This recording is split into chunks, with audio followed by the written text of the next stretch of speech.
मैं किसी तमीज़ में नहीं जाऊँगा क्योंकि वक्त बहुत कम दिया गया है, बात बहुत करना है।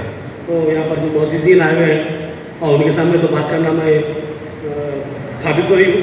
बहुत ही लखुशाई करने का हुक्म दिया गया है सर इमाम साहब की तरफ से, वो है कि वालिदैन और औलाद का तालमेल कैसे हो। तो मैं बात करूँगा उन वालिदैन की जो अपने बच्चों की तरफ तवज्जो नहीं देते। मुझे यहाँ आके एक खुशी भी हुई, एक अफसोस भी हुआ। खुशी आप लोगों को देखकर हुई, अफसोस मुझे यहाँ देख के हो रहा है। तादाद लड़कियों की ज़्यादा है, लड़कों की बहुत कम है। तो इस मामले में मैं बच्चों को कसूरवार नहीं कहूँगा। मैं सवाल ये करूँगा कि वालिदैन अपनी सरपरस्ती में आखिर ऐसी कौन सी कमी छोड़ रहे हैं कि उनके बच्चे उनके पाबंद नहीं रह रहे। ये बहुत बड़ा सवाल है। औलाद को पैदा कर देना माना नहीं रखता, औलाद की तरबियत किस तरह की जानी चाहिए ये बहुत माना रखता है। सबसे पहले तो हम हमारी दीनी तालीम की रोशनी में मैं कहूँगा, मेरे सामने अजीज पर बैठे हुए हैं, उनके सामने शेरा का सारा गलत भी हो जाए बात कीजिए। ऐ ताईरे लाहोती इस रिश्ते से बहुत अच्छी जिस रिश्ते से आती हो परवाज़ में होता है। कि अल्लाह ताला ने फरमाया कि हमारी इस्लामी तालीमात की जो रूह है वो ये है कि रिस्क हलाल किया जाए अपने औलाद को। जहां वो ऐसा रिस्क परिंदे को भी मुहैया हो जाए तो अपनी परवाह भूल जाता है। तारीफ कहते हैं परिंदे को, और ये जो तशबीह दी गई है शाहीन से दी गई है, और शाहीन की परवाज़ बहुत ऊंची होती है, बाद में उनको नजरों से उजागर होता है। तो लेकिन जब वो खाता है मुर्दा ग़िज़ा को कभी खा लेता है तो अपनी परवाज़ को बरकरार नहीं रख सकता। यही वो बात है कि अगर आप अपनी जिंदगी में सुकून चाहते हो और अपने बच्चों को नेक और साले फरमाबरदार और तरक्की की जिंदगी देखना चाहते हो तो सबसे पहले उनके पेट में हलाल खाने वाला चाहिए। ये तय आप ये सोचेंगे कि बबूल के पेड़ में आम की फसल उगाएंगे, ये मुमकिन ही नहीं है। ये सबसे बड़ी चीज है, यहाँ तय कर लीजिए। सवाल ये होता है कि बच्चे किस तरह तरबियत की जाए, किस तरह तरबियत पाएं, ये तो एक सवाल है। तो जैसा कि फौज में कमांडर होता है, कमांडर बाप है होता है, वो माँ होती है। अगर कोई बाप या क्रेडिट लेना चाहता है कि मेरी औलाद मैंने काबिल बनाई है तो सबसे बड़ा झूठा है।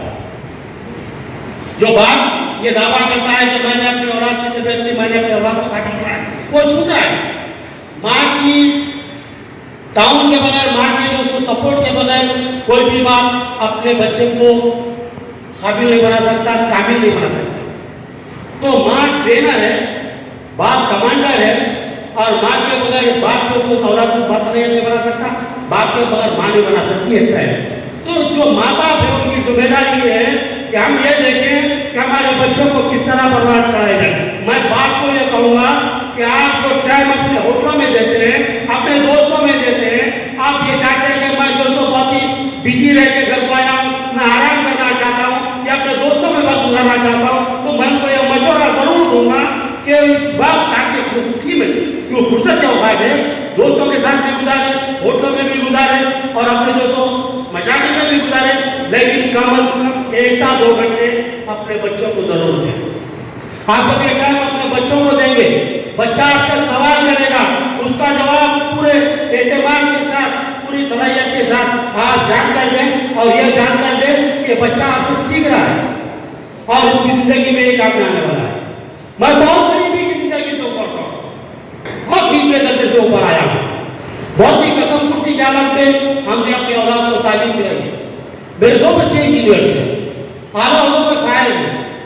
मेरा एक बच्चा हाल ही में यहाँ निजामाबाद किला इंजीनियर कॉलेज का लेक्चरर बनकर आया है और उसका पांडेचेरी में पीएचडी भी जारी है। मेरा चौथा बेटा 2nd पीजी अमेरिका में कर रहा, उसका 1st पीजी दिल्ली में हुआ है। मेरा छोटा बेटा सुल्तानुल ला कॉलेज से जो ला की डिग्री हासिल कर रहा है, जो तालीम हासिल कर रहा है, और मेरी बेटी वो भी पीजी कर चुकी है और टीजी सेट और क्वालिफाई है। तो मैं भोजन मतलब ये क्या है कि जो सो हम उनका बच्चा क्या कर रहा, उनकी बच्ची क्या कर रही, आपका बच्चा क्या कर रहा है। अगर हर बार अगर ये बात की फिक्र करता कि मेरा बच्चा क्या कर रहा है, तो मैं समझता हूँ कि यहाँ पर लड़कों से ज्यादा लड़कों की तादाद नजर आती है। हर बात की जिम्मेदारी अपने बच्चों पे दवा जाए, मोहब्बत से शफकत से तरबियत करें। और यकीन मानिए अगर हम खुद से दिल से मेहनत करें तो हमारी मेहनत के रायगा नहीं जाएगी। और मैं भारा और आपके जो बच्चियां हैं कल फ्यूचर की माएँ हैं। आप तालीम के ताल्लुक से मैं कुछ नहीं कहूँगा क्योंकि मैं ज़्यादा तालीम याफ्ता नहीं हूँ, माहिरीन बैठे थे, इनके सामने तालीमी शोबे के ताल्लुक से पूछा ही मैं समझता मुनासिब बात नहीं है, जैसा मैं ये अपने सफर पे बात करूँगा। तो आप जो है मुस्तकबिल की माएँ हैं, आप बोल रहे सारे और हमारे पेरेंट्स को भी नहीं इन दीवाना पुकारा कर रहे हैं, हम बच्चा सुन के क्या करना नहीं। आप जाकर माँ बाप को भी नहीं बोल सकते तरबियत भी बहुत ऐसा बोल रहे थे, लेकिन आप फ्यूचर में माए बनने वाली है, कौम का मुस्तकबिल आपकी गोदों में परवान चढ़ने वाला है, लिहाजा आपका सुनना बहुत जरूरी है। जिन्होंने वक्त गुजार दिया, आपकी जितना तरबियत करना था कर दिया, लेकिन फ्यूचर में आपको अपनी औलाद की तरबियत करना है। और पढ़ी लिखी माँ मिल्लत का बहुत बड़ा असासा होता है। जैसा कि मैंने पहले कहा था कि माँ ट्रेनर होती है, आपको हमारे मुस्तकबिल के असासों को ट्रेन करना है। तो सोचिए कि फिर आपको क्या बनना है। ये तालीमी मैदान तो असली तालीम का जो मैदान है बहुत अहम है, इसमें तो हमको सबकत हासिल करना है, आगे बढ़ना है, बहुत आगे बढ़ना है। लेकिन साथ ही साथ एक और मैदान है जहाँ हमारे को यहाँ से बहुत आगे तक जाने का है, आखिर तक जाने का है, उसके लिए भी तैयारी कीजिए। मैं समझता हूँ मेरा टाइम मौका मिल गया है। मैं बहुत बोलना चाह रहा था लेकिन अभी 8 मिनट की गुंजाइश लगाया कि यार भाई जो सोचो को टाइम दिया जाता है उसके अंदर अपनी बात को समझने की मुमकिन कोशिश करता हूँ। मैं जहाँ तक मुमकिन हो सका अपनी बात को पहुँचाया और बात करें तो इंशाल्लाह फिर कभी जिंदा सोबत बाकी तो इंशाल्लाह फिर कभी बात होगी। अब मुझे इजाज़त दीजिए, अल्लाह हाफिज़।